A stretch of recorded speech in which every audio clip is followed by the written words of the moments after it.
बार गलती हो गई है, तीसरी बार नहीं करेंगे। लेकिन क्या अब ये तीसरी बार न करने वाली गलती अब दोबारा करने वाले हैं?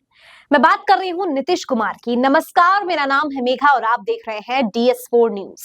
तो तमाम पहलुओं पर चर्चा करेंगे, वीडियो को अंत तक जरूर देखिए। सबसे पहले नीतीश कुमार के संदर्भ में आपको अपडेट दे दे कि नीतीश कुमार जो है वो डॉक्टर मनमोहन सिंह, पूर्व प्रधानमंत्री, जिनकी कल जो है गार्ड ऑफ ऑनर में प्रधानमंत्री मोदी खड़े तक नहीं हुए थे, जिनके जो दुनिया से तो चले गए लेकिन उनकी यादें इस तरह दुनिया में, हवा में समाई हुई है, वो भारतीय जनता पार्टी, वो प्रधानमंत्री नरेंद्र मोदी अपनी छवि को आगे करने के लिए, बड़ा दिखाने के लिए मनमोहन सिंह का अपमान उन्होंने किया। यानी जीते जी तो जितना अपमान बीजेपी ने किया ही किया कांग्रेस का, मनमोहन सिंह का, लेकिन उनके जाने के बाद भी डॉक्टर मनमोहन सिंह के परिवार को काफी ज्यादा जिल्लत का सामना करना पड़ा। और क्या कुछ हुआ ये भी आपको पता है, सबने देखा कि केवल कैमरा प्रधानमंत्री मोदी अमित शाह पर फोकस कर रहा है, उनके परिवार वालों तक को अंदर आने की अनुमति नहीं दी गई, कहां कहां से लाया गया और क्या कुछ हुआ। लेकिन इन सबसे महत्वपूर्ण है कि नीतीश कुमार आखिरकार क्यों जिस मनमोहन सिंह का अपमान जीते जी और जीने के बाद प्रधानमंत्री मोदी करते आए हुए हैं, भारतीय जनता पार्टी करती आई हुई है, उनके घर मिलने पहुंचे हैं नीतीश कुमार। जी हाँ, दिल्ली को रवाना नीतीश कुमार हो गए हैं, मिलने पहुंच गए हैं डॉक्टर मनमोहन सिंह के परिवार को और साथ ही मुलाकात करने वाले हैं कांग्रेस के भी नेताओं को। तो ऐसे में कयास लगाए जा रहे हैं कि ये बात बहुत आसानी से कह दी गई थी कि 2 बार गलती हो गई है, तीसरी बार नहीं करेंगे, लेकिन अब लग रहा है कि तीसरी क्या, जितनी बार गलती हो वो गलतियां करते ही रहेंगे। यानी कि इस बार जो 2 बार गलती तेजस्वी के साथ या आरजेडी के साथ जाने को नीतीश कुमार बता रहे हैं, शायद वो गलती भारतीय जनता पार्टी बन खड़ी हुई है। यानी बीजेपी के साथ गठबंधन कैसे सबसे बड़ी और सबसे भारी गलती हो गई है वो अब आपको बताते हैं। दरअसल बिहार में बीपीएससी को लेकर, इससे पहले पेपर लीक को लेकर और उससे पहले नॉर्मलाइजेशन को लेकर काफी बवाल कटा। यूपीपीएससी को लेकर उत्तर प्रदेश में भी बवाल हुआ और उसके बाद बिहार में नॉर्मलाइजेशन की प्रक्रिया को लेकर एक दिन में एक सेट और एक ही प्रकार के पेपर को लेकर, और अब कहा जाने लगा कि पिछले कुछ दिनों से जो है छात्र प्रदर्शन कर रहे हैं और उनकी मांग है कि पेपर लीक हुआ है जिस वजह से पेपर रद्द करा दिया जाए और पेपर को फिर से किया जाए। हालांकि प्रशासन जो है साफ तौर पर मना कर चुका है और इससे जो है नीतीश कुमार की छवि बिगड़ रही है। अब समझिए जरा खेल क्या है कि बिहार में छात्रों को जो है सांत्वना नहीं दे पा रहे हैं नीतीश कुमार।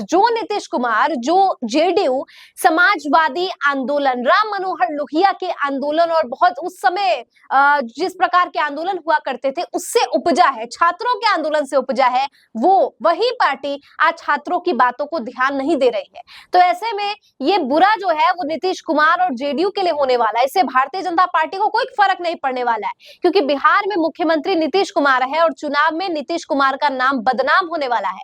भारतीय जनता पार्टी जो है वो सत्ता में है लेकिन वो सेंटर में सत्ता में है। राज्य में जो भी नुकसान और जो भी इमेज डेंट लगेगी इमेज पे, वो नीतीश कुमार के ही लगेगी। और इस वजह से खबर निकल कर आ रही है कि नीतीश कुमार जो है वो पाला बदल सकते हैं। हालांकि अब क्या होगा ये तो आगे आने वाला वक्त बताएगा, लेकिन कुछ ऐसे इशारे होने शुरू हो गए हैं जिससे ऐसा लग रहा है कि कुछ तो बड़ा होने वाला है बिहार में। खेला होगा, खेला नहीं होगा अलग बात है, लेकिन क्या अभी इशारे मिलने शुरू हो गए हैं वो आपको बताते हैं। दरअसल बिहार में उच्च पदों पर नियुक्त और पोस्टेड IAS IPS कुल 74 बताए जा रहे हैं, 64 बताए जा रहे हैं कि अधिकारियों का तबादला करा दिया गया है। ये तबादला क्यों हुआ है आप समझ सकते हैं, और कैसे इन तबादलों से बिहार की राजनीति जो है गर्मा उठी है।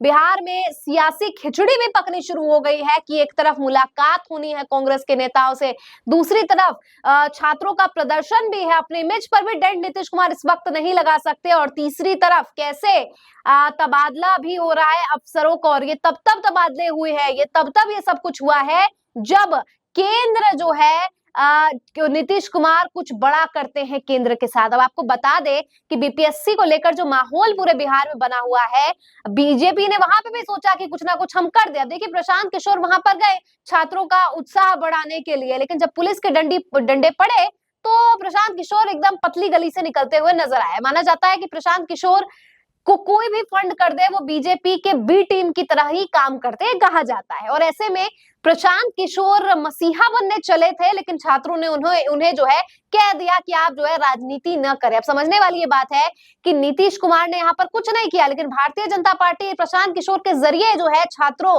को अपने पक्ष में लाने का प्रयास कर रही है। तो क्या बीजेपी छात्रों को अपने पक्ष में ला रही है, तो इससे नीतीश कुमार की इमेज पर डेंट पड़ेगा, छवि पर जो है दाग लगेगी? तो बिल्कुल लगेगी, क्योंकि भारतीय जनता पार्टी गठबंधन में होने के बावजूद भी अपने फायदे का सोच रही है।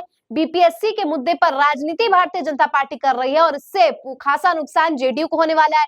और जेडीयू आज से उपजी पार्टी नहीं है और नीतीश कुमार कोई कच्चे खिलाड़ी नहीं। उन्हें समझ आ रहा है जिन्हें वो गलती कहते हैं, जिन तेजस्वी यादव को, जिन आरजेडी को वो गलती कह रहे हैं, शायद वो गलती करने के लिए अब नीतीश कुमार एक बार फिर से तैयार है और हो सकता है आगे आने वाले दिनों में कुछ बड़ा खेला हो जाए। लेकिन लोकसभा को लेकर एक बात मैं आश्वस्त कर देती हूँ, मुझे जहां तक लग रहा है कि केंद्र में तो ऐसा डमाडोल की स्थिति नहीं हो सकती है, लेकिन बिहार विधानसभा में कुछ बड़ा खेला होने की पूरी उम्मीद जो है इस वक्त दिख रही है। आपको क्या लगता है इस पूरी खबर पर? कमेंट करके बताइए। मुझे दीजिए इजाजत, देखते रहिए DS4 न्यूज। धन्यवाद।